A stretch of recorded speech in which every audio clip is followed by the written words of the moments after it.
ভারতের একটিমাত্র মন্দির যেখানে জগন্নাথ প্রভু একাই পূজিত হয়ে আসছেন 550 বছর ধরে। জায়গাটি হলো শ্রীল জগদীশ পণ্ডিতের শ্রীপাদ ধাম শ্রী শ্রী জগন্নাথজিউ মন্দির, পশ্চিমবঙ্গের নদিয়া জেলার চাকদা যশোরা গ্রামে অবস্থিত।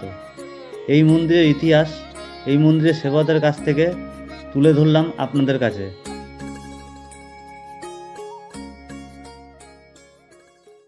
আমরা এখন দাঁড়িয়ে আছি চাকদা যশোরা জগদীশ পণ্ডিতের শ্রীপাদ ধাম জগন্নাথ প্রভুর মন্দিরে। এই মন্দিরের বিষয়ে আমরা এখন জানবো। এই মন্দিরের সেবায়ত আমাদের সাথে আছেন। আচ্ছা, এই মন্দির কত সালে প্রতিষ্ঠা হয়েছে? এই মন্দিরের তো ওইভাবে আপনাকে সাল বলতে পারবো না। এটা 550 বছর পূর্বে এই জগন্নাথ এখানে প্রতিষ্ঠিত হয়েছে।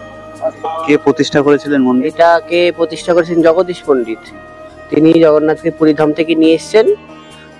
তারকে নিয়ে যাওয়ার কথা ছিল নবদ্বীপে। তা জগন্নাথের ইচ্ছা এখানে থাকবেন, সেই সূত্রে জগন্নাথ এইখানে বসে গেছে। মানে জগন্নাথকে শর্ত দেওয়া ছিল যে যেখানেই নামাবে জগন্নাথ সেখানে বসে যাবে। তো এইখানে উনি স্নান করতে নামবে বলে গঙ্গায় এক ব্রাহ্মণের হাতে জগন্নাথকে দিয়েছিলেন। সেই ব্রাহ্মণ ভার সামলাতে না পেরে বসিয়ে দিয়েছে। তা সেই থেকে জগন্নাথ এখানে প্রতিষ্ঠিত হয়ে গেছে।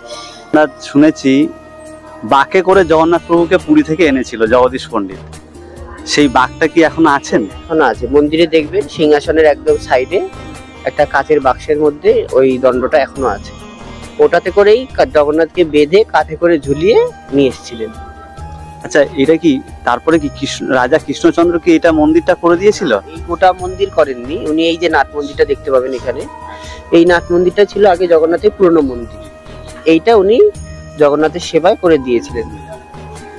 তার পরবর্তীতে আমাদের ওই বিভীষণের মন্দির হয়েছে, বড় মন্দির।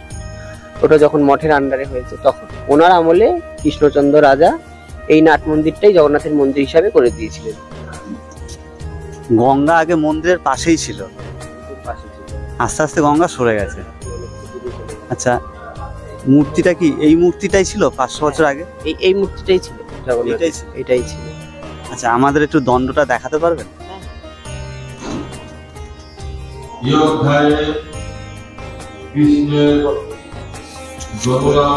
আপনারা দেখতে পাচ্ছেন যে দণ্ডটা করে জগদীশ পণ্ডিত জগন্নাথ প্রভুকে এনেছিলেন, সেই দণ্ডটা দেখাচ্ছে আমাদের সেবায়ত। 550 বছর পুরনো।